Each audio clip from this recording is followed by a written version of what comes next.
Hi, it's Hazel. Welcome to my channel, Hazel and Aka Design.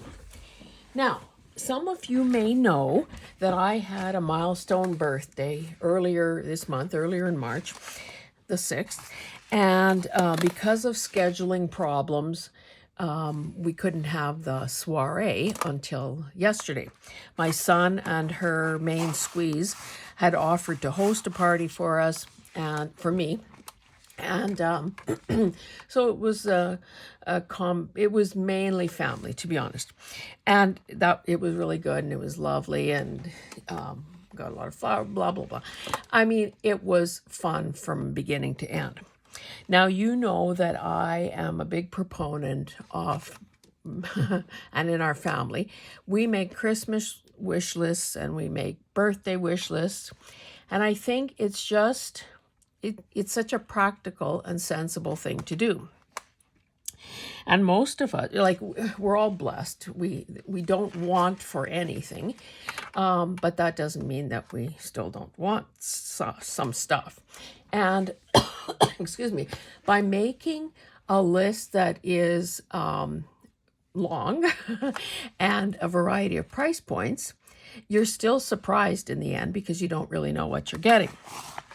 Anyway, at about the time that I knew that my husband would be contacting my daughter, because like she's his personal shopper, it seems, I thought, well, let me be proactive. And it was also about that time that Angela, the traveling crafter, was making us all drool with her show and tell Bolo, #Bolo book, showings of the UPPERCASE books. I had been aware of UPPERCASE because they publish in my province, and but I really didn't. I had one book that had been given to me, and anyway, of course, those books are lovely. So I thought, well, what am I, chopped liver? Can't I have some UPPERCASE books? So anyway, I put that on my list, and and before you say it, I know on this one occasion I was spoiled and I got the encyclopedia, the entire encyclopedia. I haven't even flipped through those because we got home late. But the other thing that I noticed when I was looking around the website was this. Now, somehow that name, Lisa Congdon, it feels like I should know that name. I haven't had a chance to look. Anyway, this is a tin. Do I pull out my ruler? It's probably about 7 inches long or so. 7.5 or so by about 5. And I had read the description on the website and I thought, well, this would be lovely too. So I'm showing you this one item simply because, excuse me, we know that the UPPERCASE books are expensive. Let's call a spade a spade. They're expensive. But this I thought was lovely. I did start flipping through it last night, and I did read, the premise or the preface, the introduction. And basically, this is affordable, I think, for most people. So in essence, this woman, Lisa, like so many of us, has been a collector of things, basically since childhood, from what I gather. And I'm willing to go out on a limb here and say that those of us who are doing this, these YouTube channels, those of you who are watching these YouTube channels, have that in common. Most of us we're inexplicably drawn to things that are beautiful, worn, quirky, downright weird, and are sometimes really hard-pressed to explain what the appeal is to us. So I thought that this could be a little handful of a book that would make me or anybody looking at it figure out, is this something that I collect? How does my collection compare to her collection? Is this something I should keep my eyes out for? Now, this was done in 2010. Her collection was 2010. So I gather that every day she must have, I think it was to Instagram, she posted a picture of her collection, or curated a few items, photographed them, did her own photography, photographed them and posted them. And she takes some pains to say that the collections are real and imagined. So when she didn't have real objects to photograph, she did paintings. So, the guy that wrote the foreword here is the collections editor for Martha Stewart Living. And we know that Martha is a collector as well. So I read all of this and then began reading kind of what Lisa herself had to say. So you can see that this is kind of what you can expect in the book. And again, I didn't get more than a few pages in because I had to get up early this morning. She also had a blog called A Collection a Day. And she did do it, 365 days. So if I could just quickly find some of the things she said. She has made the bulk of her living doing illustration work, a child's book, stationery, editorial pieces, other surface design dot her portfolio. And she calls several major companies her clients. She did try, like many of us, to have a day job, and she found that she was depressed and restless. But she didn't make the transition to a full-time artist until she was 39, and she's never looked back. So,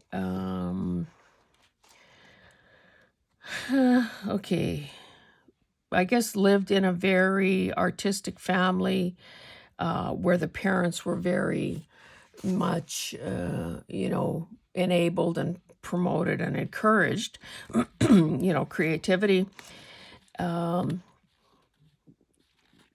So I don't even know what these are, but I guess her first collection was Madame Alexander dolls. Then it was followed by plastic brayer horses. Her dad put up shelves in her bedroom so she could display them, and on and on. I guess that she thought that rearranging her treasures on shelves and on the dresser was also equivalent to cleaning her room. But then her mother set her straight and told her that cleaning did not simply mean arranging her possessions beautifully. It also meant vacuuming, dusting, and making the bed. Darn it. What else? Anyway, I guess that's just more of the same. She loves vintage packaging design, typography, how things become rusted and yellowed and worn with time. I guess a lot of her stuff is paper ephemera. She ended up having an intern working. Most of my collections I found at places like flea markets, garage sales, thrift stores, and antique malls. Jeez. Have any of us darkened the doorway of those places? I'm always careful not to spend very much money, and am indeed a bargain hunter when it comes to my collections. I thoroughly enjoy the hunt for things I collect. Vintage ephemera is my largest collection and includes hundreds upon hundreds of photographs, old letters, vintage packaging, school supplies, and other old documents. I guess she collected that, to use in shadow boxes early on in her art career. Most of my collections sit in boxes and flat files in my studio. Only a few select collections are on display in my home. Some people might visualize me as some sort of hoarder, and I have been asked outright if I am a hoarder. Hoarders not only acquire things at an alarming rate, but also cannot throw things away and have little ability to organize their belongings. This is definitely not a problem for me. If you came into my home or studio, you would see lots of interesting things, but you would have no problem moving around at all. I live in a totally neat, clean home and work in a completely normal, albeit sometimes messy, art studio. So anyway, this intern helped her sort of catalog and organize her collection. It almost took the first month of her internship to organize the stuff. And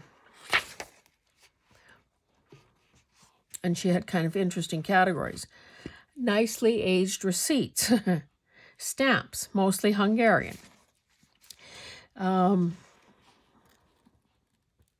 Anyway, there was another interesting part here that I thought.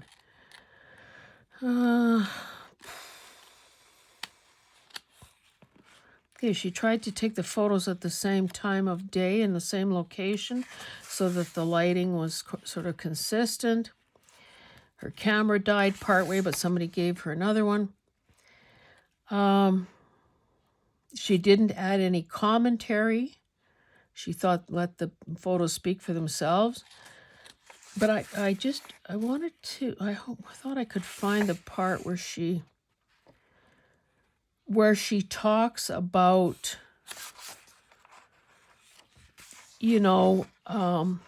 culling her collection.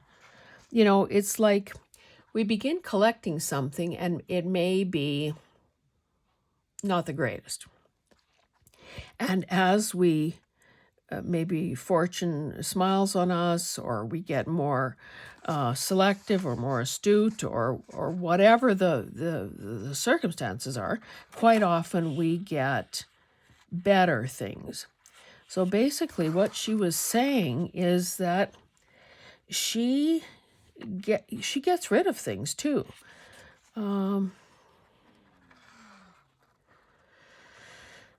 Oh dear, it was important because I thought, okay, I'm sure I could do some of that too. Oh darn it. I would have thought it would be right after the hoarding part, but sorry guys. It's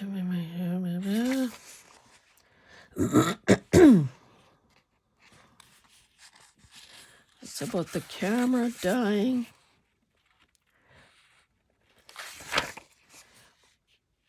Or was it that guy, the guy that wrote the foreword?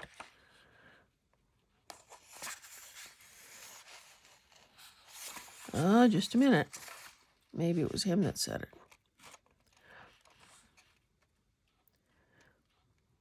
Okay, so he sort of asked a rhetorical question here. So what defines a collection? Some say that 5 items or more is a real collection. Why is it not just an accumulation or a hoard? At its best, collecting is the act of accumulation. Curating, editing, saving, gathering, and hoarding all in one. Whether they're buttons, bears, benches, or bottles, the options are seemingly infinite, as Lisa's project shows. Collectors are not often naturally practical. Admittedly, and this is Fritz talking, admittedly, when I find an item that strikes me, the 2 questions I usually ask myself are, do I have enough cash and will it fit in my car? But organization is crucial to living happily with your collections. Lisa and Martha Stewart, are both role models for living inspirationally and practically with their collections. The constant act of editing and recycling your least favorite items fuels the marketplace and maintains a pleasant personal living environment. Truly happy collectors are tenacious editors. Their collections are constantly and organically changing, whether growing or shrinking in size, quality, or monetary value. The happy collector and collection are always on the move. So I thought that was really cool. I mean, I thought that was so well said. Anyway, let's. Sorry it took that long. Now, I didn't get any further than this. So what? Excuse me. What you're seeing is what I'm seeing. I have a ruler collection. I love the look of old clay pots that have, you know, sort of that lichen almost growing on them. These are old books with covers missing that she's tied twine or string of some kind around. I have a globe collection. These look like kid ones, you know, like little piggy banks or something. If this is her house, that looks pretty neat. I'll just show a few pages because, of course, you may want your own copy. Oh, it is okay for me to have everything I want. So there. This looks very much like a dresser that I thrifted. There was a time there where these kinds of things, you know, that sleek mid-century modern look they seemed to be everywhere and really in good condition. I got a few for myself, found a couple for my daughter as she was setting up her first place. So books, clearly. Looks like she's got, there's an orange thing happening here. Look at those plates.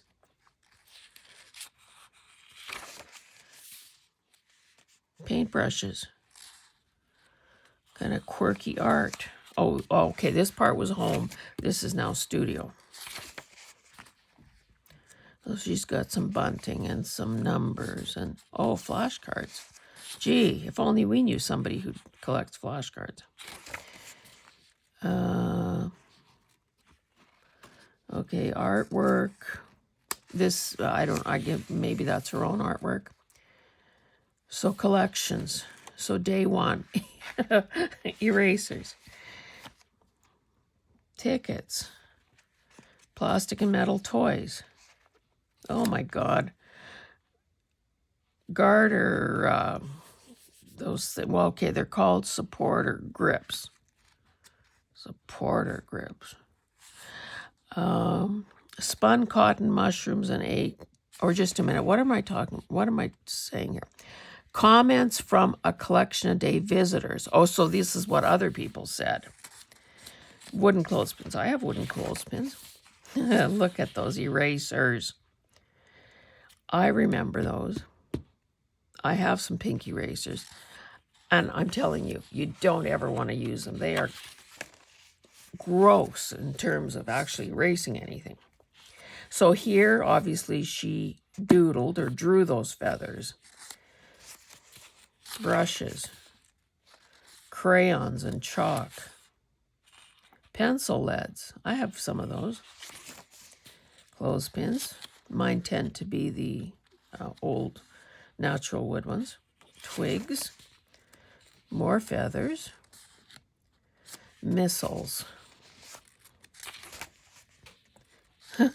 coin wrappers, string, playing cards. Honestly, did she write this with us in mind? Eucalyptus leaves. Vintage packaging labels. Oh, here, she drew mugs. Anyway, I'm not going to go through three. Let's just run. Oh, I have these.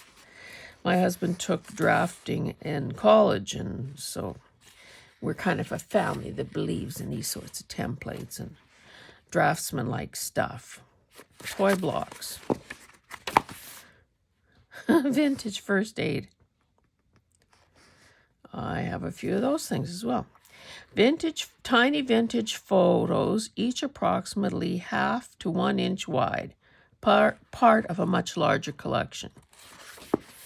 Bobbins and feet for the sewing machine. Oh, she's calling that sewing machine parts. Yeah, there's the little screwdriver. Okay, what have we got here? Vintage religious ephemera and prayer cards. Vintage school supplies. Old-timey candy. Vintage advertising pencils.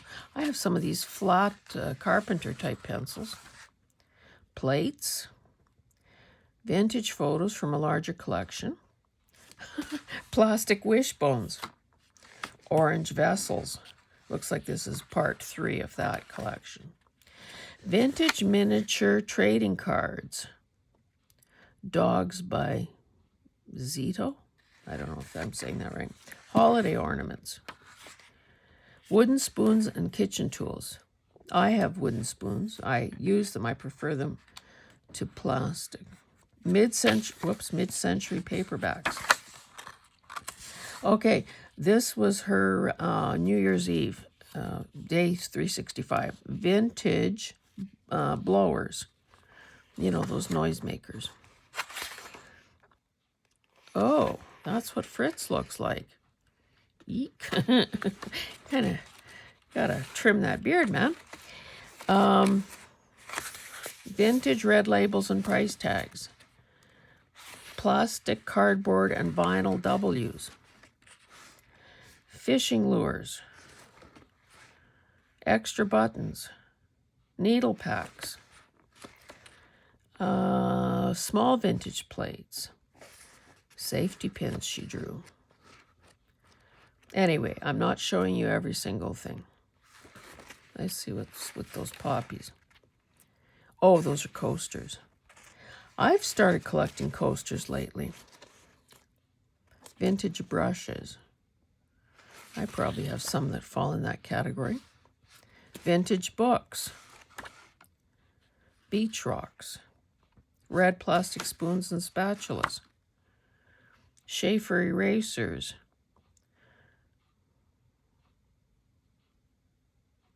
And the tiny metal tins.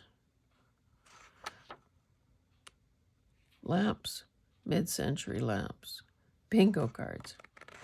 Anyway, I'm going to stop there. I didn't want this to go on too long, but I think that this is one of those books that falls in the visual candy or eye candy category.